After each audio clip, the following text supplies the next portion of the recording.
Hey, one about World Entertainment, and as you can see, we're going to be talking Supergirl because it's coming out next month. And does Hollywood not learn that when you go after fans and stuff, it doesn't work? In fact, it hurts your movie. Unless this has become this weird alternative marketing ploy. You know, are they trying to do reverse marketing where they're going, you see, if we tell them they won't go and see the movie, they'll actually go and see the movie. I don't know. Now, they're trying to frame this again, that Millie Alcock is calling out the online trolls and stuff like that. That's not quite right. Now, this is where the media is a big influence in ruining these movies and the actors in them. Because the media is sitting here saying, Millie Alcock's going after these people. And when we read what she actually says, that doesn't seem to really be the case. And at the same time, we're getting news on what this movie may actually need to make to be deemed successful. Not that it's going to break even, but be deemed as successful. So we may as well dive into it.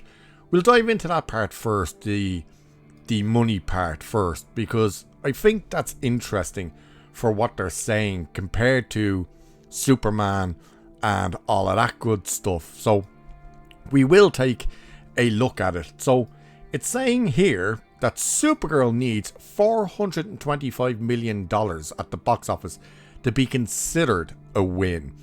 So Supergirl may not need Superman numbers to be considered a win, but it still has a clear box office target to hit.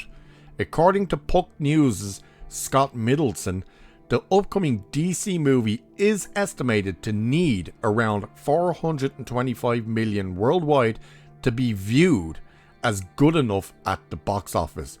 The report says the budget for Supergirl is unbelievable, but estimates it at a roughly $170 million. Now keep that in mind. We had originally heard that it was something like $210 million. Then James Gunn and stuff has come out and said, oh no, this is one of our lowest productions, it only cost $100 million.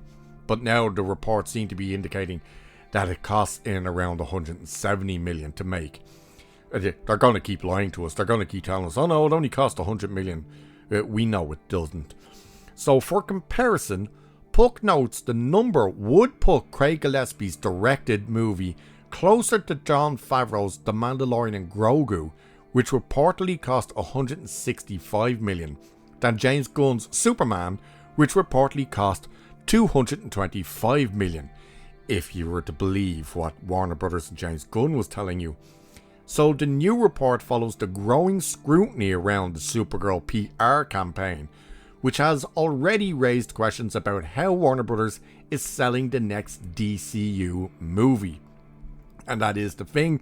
Your marketing, as we're talking about here, like going after fans and stuff, doesn't really paint a great picture. So Puck argues Supergirl can gross less than Superman and still be spun as a win for DC Studios and Warner Brothers. So yeah, we kind of know that they would spin anything that is well above the $100 million that they're claiming it cost as a win. Now, they never really told us with Superman whether or not in their eyes, it broke even. Even with their own numbers that they gave us, it didn't break even. But the actual numbers that we had seen, the $365 million, yeah, it wasn't even close to breaking even. This movie has had how many test screenings, and they've all gone terribly. To the point that James Gunn got frustrated, took the movie and did his own edit of it, and test screened that, and that performed worse. So when you have a movie that is like it's bombing in its testings, it's not this film that everybody's running out to see, and it's the adaptation of one of the worst versions of Supergirl that's been out.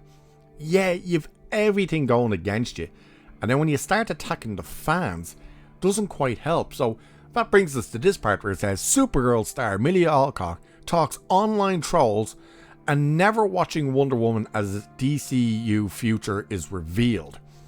So This seems to be them trying to say the massive backlash came from the fact that she didn't speak with anyone that played Supergirl before her.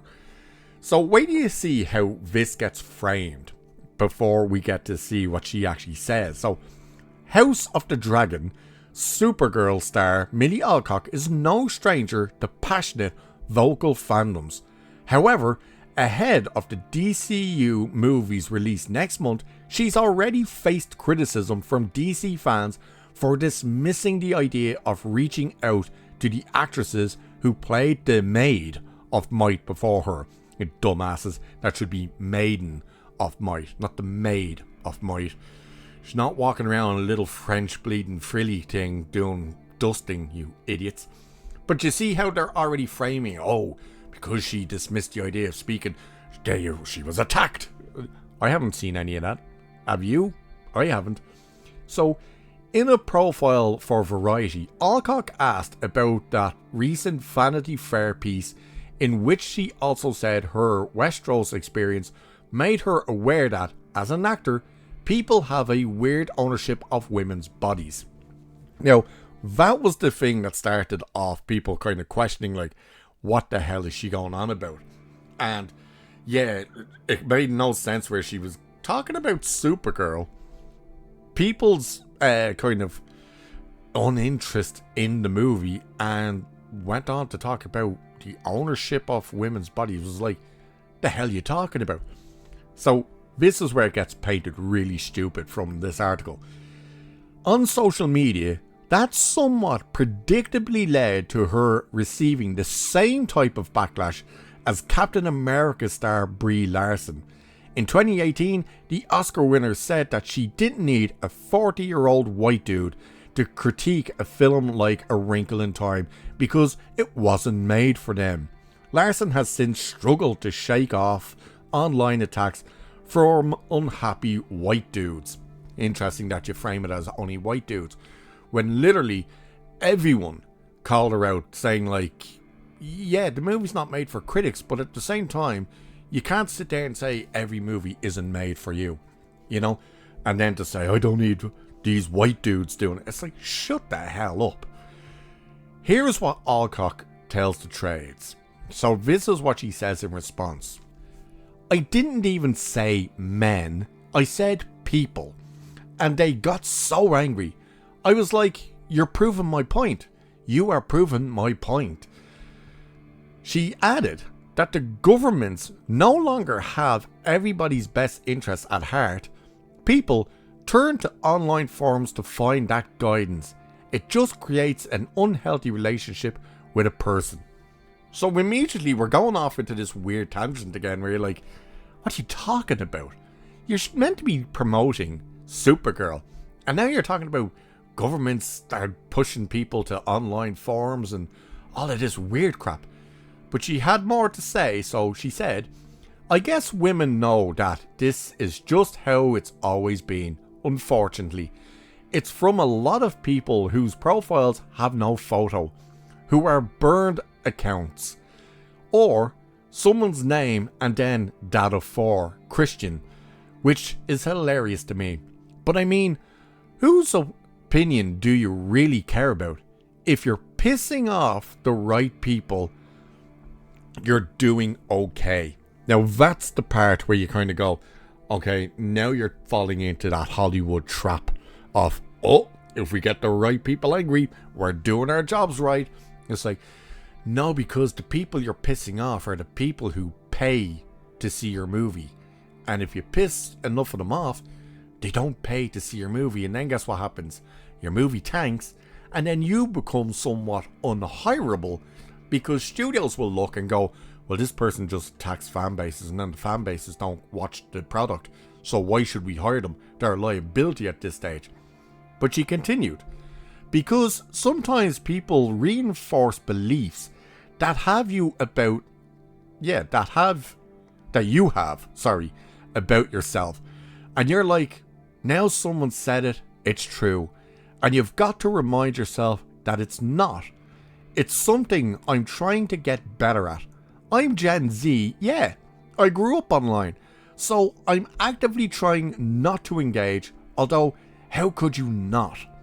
So that's what she said to start with. So it seems to be like she seems to be engaging with people online, which, yeah, in your field of work, bad idea. Because clearly these people can't not keep their emotions in check. That if they see something that irritates, they immediately lash out. Which, you know, if you don't have a thick skin, especially if you're online, don't be online. So elsewhere in the conversation, the 26-year-old confirmed that while preparing for Supergirl, she didn't familiarise herself with superhero movies. Alcock hasn't seen Black Widow, Captain Marvel or Wonder Woman, and she acknowledges, which is probably not great, I should just lie. Look, she doesn't need to see Black Widow or Captain Marvel. Wonder Woman wouldn't do her any favours. Look, at the end of the day, you're playing Supergirl in a completely different universe. You don't really have to try and familiarise yourself with, number one, a completely different branded version of heroes, which is Marvel, and two, Wonder Woman from the previous regime. So it's kind of like, what would be the point? So Alcock may not be a fan of the genre, but she'll be getting very well acquainted with it. Following Superman and Supergirl, it's now confirmed that she'll star in 27's Man of Tomorrow. DC Studios co-CEO Peter Safran revealed the news by saying, "She's a major part of what we're doing." Now here's the one part that we'll hit on now that just proves everything we've been saying about this movie will be correct. However, it turns out that Woman of Tomorrow's suit may not be a major part of Supergirl next month, with Alcock teasing, "I don't wear it as much as people will think. It's a journey." So what she's ended up saying there is basically what we were all saying when we saw the trailers, which is she's not going to be in this suit until the end of the movie, is she? She might start off the movie in it, because she's in it when she went and got crypto off Superman, so you would assume she'd have it when she gets home. But then she's clearly not going to be in the Supergirl costume at all until the end of the movie, which is a bizarre choice. But I don't understand the logic behind this. Hey, let's try and piss them off. It really is this reverse psychology thing of, hey, if we keep telling them they won't go and see the movie because it's led by a woman, they'll try and prove us wrong. They'll go and see it. It's like, that's not how this works. It's kind of like, you know, you hear it and they say this stuff and you end up just kind of going,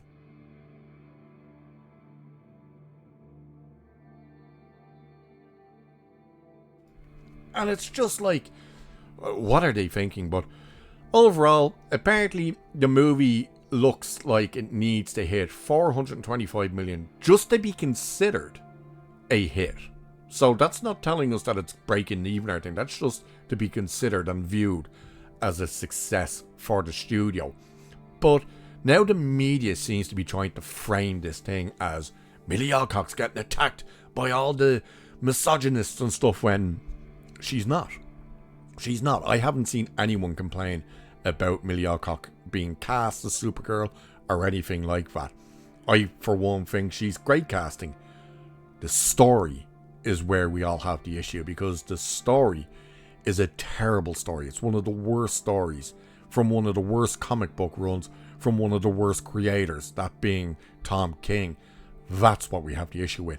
But what do you guys think? Do you think she's right in what she says? Do you think that it is the media more than anything pushing this narrative of toxic fans? And what do you think about this idea of the 425 million to be considered a hit? Let me know. And with that,